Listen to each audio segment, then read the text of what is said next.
Bonjour, c'est Cryptoly, j'espère que vous allez bien en ce vendredi 9 février 2024. On se retrouve aujourd'hui ensemble pour parler de ETH, la crypto d'Ethereum.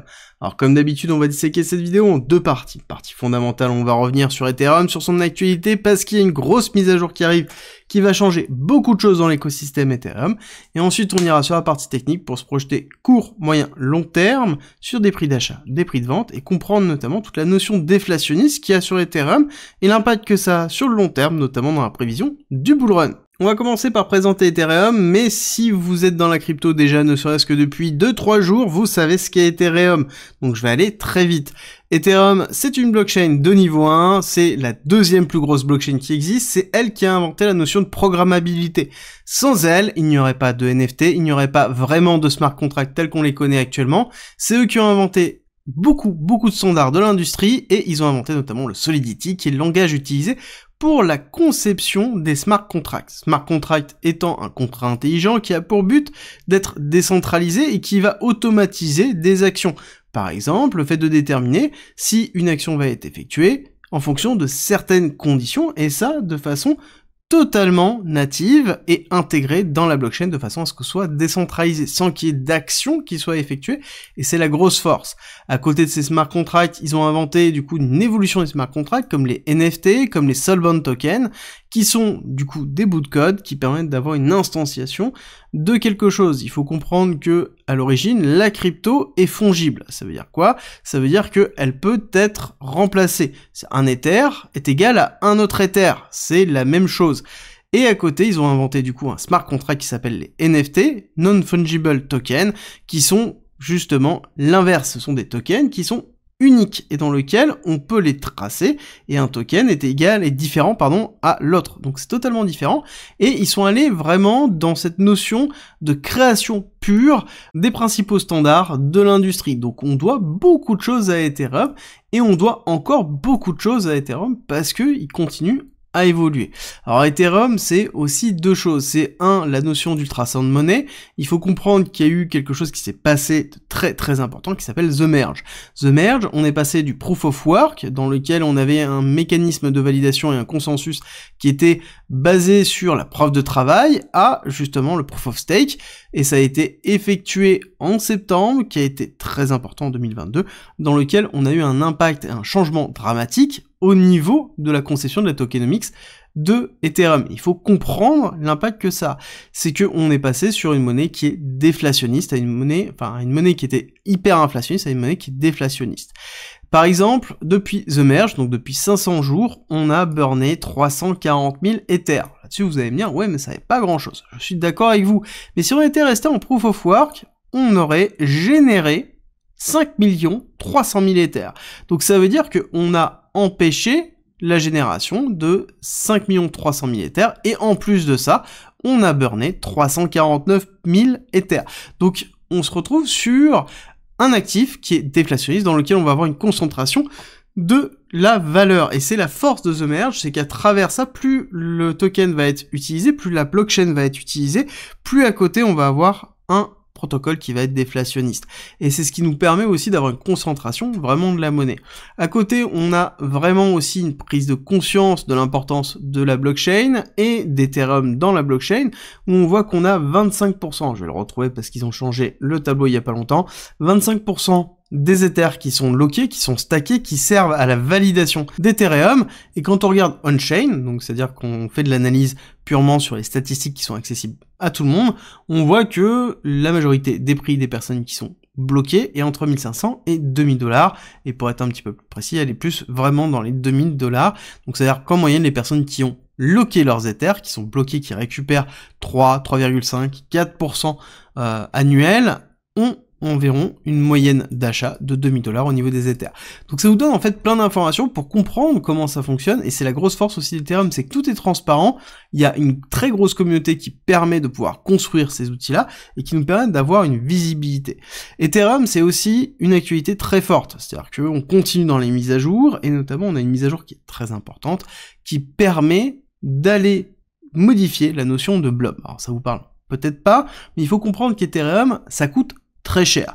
Quand on fait un swap sur Ethereum maintenant, c'est 5 $, 5-6 $. Vous vous dites, oui, c'est pas si cher que ça. Oui, mais en plein bull run, je peux vous dire que ça va être entre 100, 150, 200 $ pour faire juste un swap. Donc ça va faire très très mal, parce que ce qui coûte, c'est la congestion du réseau, mais pas que ça va être aussi le stockage des informations. Plus on va avoir besoin de stocker d'informations, plus ça va coûter cher. Et c'est une des raisons pour lesquelles les Layer 2, qui sont la couche de scalabilité d'Ethereum, parce que Ethereum est une couche fondamentale, et a décidé, pour grandir, de mettre en place la scalabilité à travers des Layer 2 et des Layer 3. Ça veut dire d'autres protocoles qui se construisent dessus et qui valident eux-mêmes leurs transactions et qui inscrivent dans Ethereum la preuve de validation de ces transactions. Et actuellement, la complexité, c'est que on doit tout inscrire sur la blockchain.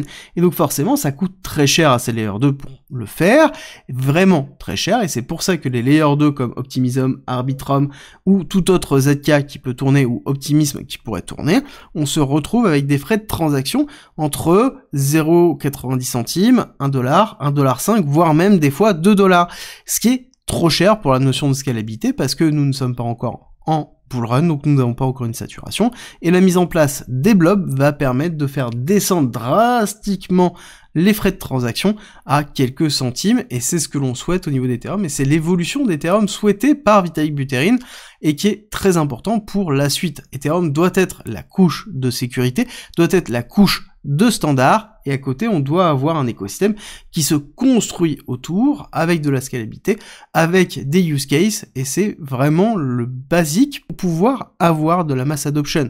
Il faut quelque chose qui soit décentralisé, qui soit résilient, qui soit innovant, et qui continue à offrir une scalabilité et un plaisir d'utilisation cohérent. Il faut que ce soit simple, efficace à utiliser, il faut pas qu'on ait des difficultés, c'est pour ça qu'il y a aussi la notion d'account extraction qui va arriver, qui permet d'avoir un compte, d'avoir un wallet sans se poser la question de la seed phrase, sans se poser plein de questions, et ça arrive aussi dans Ethereum, et c'est vraiment très important pour la suite.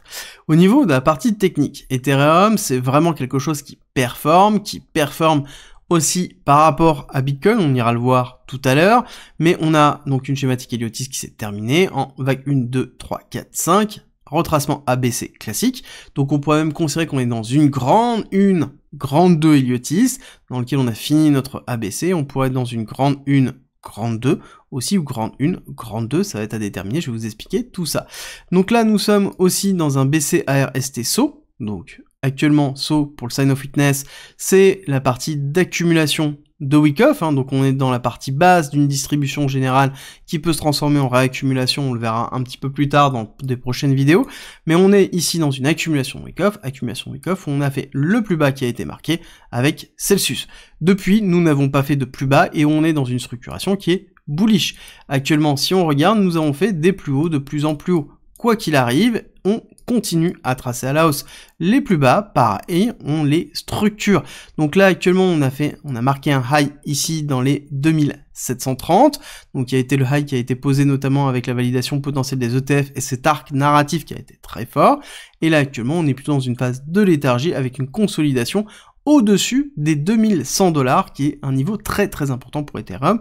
Tant qu'on consolide au-dessus, ça veut dire qu'on est capable de pouvoir structurer très fort, très rapidement, lorsqu'on aura une accélération au niveau du bull run.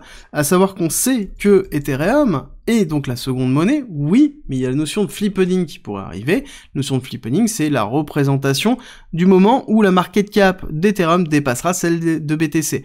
Alors là-dessus, les maximalistes bitcoiners diront que ça n'arrivera jamais, les maximalistes d'Ethereum diront que ça va arriver très vite.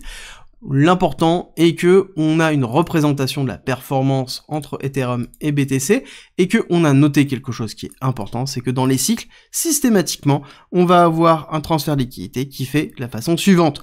BTC qui attire la liquidité, BTC qui pousse, BTC qui stagne, Ethereum qui pousse, qui récupère la liquidité, et ensuite ça va dans les altcoins. Généralement, c'est tout le temps dans cette typologie-là. Et ce qui est intéressant, c'est que depuis juillet 2021, on a une sous-performance, ou en tout cas une stabilisation de la performance entre Ethereum et BTC, et cet élément-là est très important, c'est-à-dire qu'on est rentré dans une latéralisation, et cette latéralisation a pour but principalement de rentrer dans une forme de consolidation. On voit qu'on maintient les niveaux très fort, donc ça veut dire qu'on ne casse pas, mais on est sur un niveau de support déjà depuis plusieurs mois. On voit 1 mois, 2 mois, 3 mois, 4 mois, 5 mois. 5 mois, c'est long, et quand on regarde octobre, là où il y a eu la surperformance de BTC, on voit que Ethereum a été en sous-performance dessus. Donc ça sous-entend qu'on n'a pas eu de transfert de liquidité comme on a eu l'habitude de l'avoir, ça sous-entend aussi que c'était un narratif qui était propre à Bitcoin.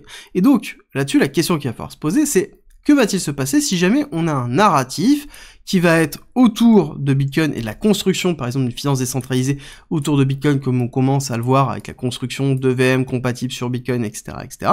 Est-ce qu'on va avoir un Ethereum qui va être en dessous, donc en sous-performance, ou à contrario, on va repartir dans un cycle où Ethereum et les EVM, parce que c'est un écosystème EVM compatible avec notamment Polygon qui travaille énormément dessus, et les ZK en général avec par exemple Starknet, on pourrait avoir en effet un nouveau cycle qui tourne autour d'Ethereum avec une nouvelle surperformance dans lequel on aurait un rebond ici et une accélération avec une rupture ici des 0,1 pour pouvoir repartir vraiment avec un Ethereum qui surperforme BTC. On est encore loin, on est en train de se mettre en place sur des narratifs, des petits narratifs qu'il va falloir suivre, voir lequel va prendre le pas ou lesquels vont prendre le pas lors du bullrun et l'arrivée de celui-ci qui devrait normalement pas tarder avec quelques mois après le halving.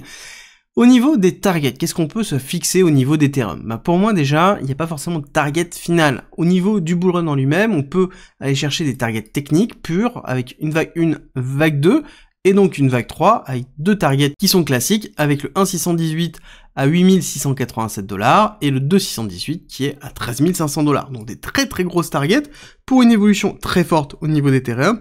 Encore une fois, on n'oublie pas que c'est dans un cycle expansionniste, on est dans une technologie qui a pour but de s'étendre, qui continue à se développer énormément, et justement la question qui va falloir se poser, c'est est-ce qu'ils vont être capables de continuer à se développer indéfiniment avec l'augmentation de la complexité qu'a le socle Ethereum. Alors oui, on commence à avoir des layers qui se mettent par-dessus, mais que va-t-il se passer sur l'écosystème qui est en train de se construire? Est-ce que c'est suffisant? Est-ce qu'on va pas avoir une nouvelle norme qui va arriver, qui va remplacer justement Ethereum? C'est la grosse question qu'il va falloir se poser et qu'il va falloir surveiller si jamais on est intéressé par cet actif qui, je rappelle, est la deuxième crypto. Et si vous voulez comprendre ce qui se passe vraiment dans l'ensemble de l'écosystème crypto et de la blockchain, n'oubliez pas qu'il y a une formation disponible gratuitement en commentaire en description, formation qui revient sur la crypto, sur la blockchain, mais aussi sur l'investissement, le trading et l'analyse technique. L'idée c'est de vous donner un ensemble de connaissances pour que vous soyez parés pour la préparation de ce bullrun qui risque d'être vraiment extraordinaire. Tout est en description et en commentaire, et on s'arrête là pour aujourd'hui. J'espère que cette vidéo vous a plu. Si c'est le cas, avant de partir, n'oubliez pas de me laisser un petit like et un commentaire, et nous on se retrouve très vite pour une nouvelle vidéo.